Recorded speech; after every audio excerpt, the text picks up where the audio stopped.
এই যে টিপু সুলতান এ নাকি পাইরেসি করেছে, মানে যেটা মাস্টার কপি ছিল সেই কপিটাকে সে বাজারে ছেড়ে দিছে। এই একটা ব্যক্তি পাইরেসি করে তার জীবনের কি লাভ করতে পারে? আমার মনে সন্দেহ লাগলো। আমার মনে হয় একজন সাকিবিয়ানেরও এই সন্দেহটা লাগবে।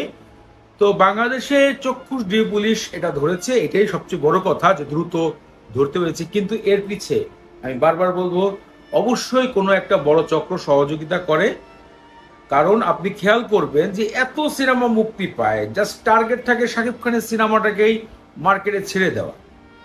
6-7 দিনের মাথায় একদম অরিজিনাল কপিটা কিভাবে চলে আসে, যে প্রিন্টটা আমরা হলে দেখব, হলে প্রদর্শন করা হচ্ছে।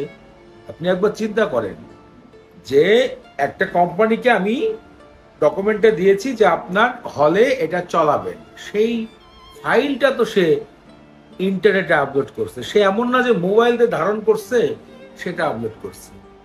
তাহলে একদম হলের কর্তৃপক্ষ এই ফিল্মের প্রচার দায়িত্ব, হল সিলেকশনের দায়িত্বে যারা ছিলেন তাদের থেকে শুরু করে বের করতে হবে। আপনি খেয়াল করেন শাকিব খানের সাথে কিন্তু অনেকজনই বাজে সম্পর্ক রয়েছে। আপনি যদি একটু জাস্ট পিছনে টেনে যান, তার সাথে আগে যারা কাজ করেছে, এক টাইম তার প্রডিউসার ছিল, আমি কিছুই বলতে চাই না, জাস্ট এইটুকুই বলতে চাই, জাস্ট আপনারা দেখেন যে এই লোকটার কিন্তু এক একটা টাইমে এক একটা মানুষ সিনেমার বিপক্ষে দাঁড়িয়েছে, এই সিনেমা কেন মুক্তি হবে, ওই সিনেমা কেন মুক্তি হবে, বাট একটা টাইমে কিন্তু তারাই তার সাথে বন্ধুত্ব আচরণ করেছে। তো আমার কাছে মনে হচ্ছে যে খুব বড় একটা চক্র প্রত্যেকবার সিনেমাগুলোকে একদম নষ্ট করার জন্য উঠে পড়ে লেগেছে।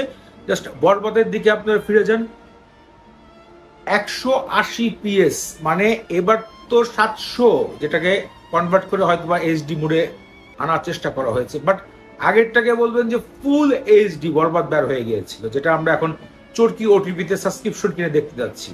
সেই প্রিন্ট আগেই ইউটিউবে অনলাইনে দেখা গিয়েছে। বরবাদের প্রিন্টটা হালকা একটু কম ছিল, তারপরেও যে প্রিন্ট ছিল ভাই, আমি 50 স্ক্রিন টিভিতে একদম চকচকা দেখতেছিলাম, 720, অবাক হয়ে গেছি। তো এই ছেলেকে দেখে আমার মনে হয় না যে সে আসলে পাইরেসির কোনো অংশে, সে হয়তোবা কাজটা করেছিল, কিন্তু মেন যে প্লট, মেন যেই মাফিয়া, তাকে খুঁজে বের করতে হবে।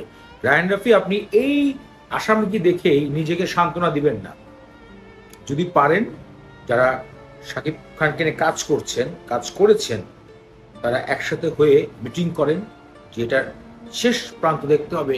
প্রতিবার 5 থেকে 6 দিনের মাথায় কারা পাইরেসি করছে, বিষয়টা মাথায় রাখতে হবে। আমার কাছে ভালো লেগেছে যে অল্প কিছুদিনের মধ্যেই একটা লোককে তো খুঁজে পাওয়া গেছে যে পাইরেসির সাথে জড়িত।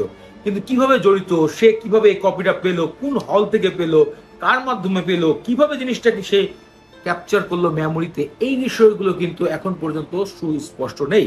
সো এইটুকুই আমার কথা।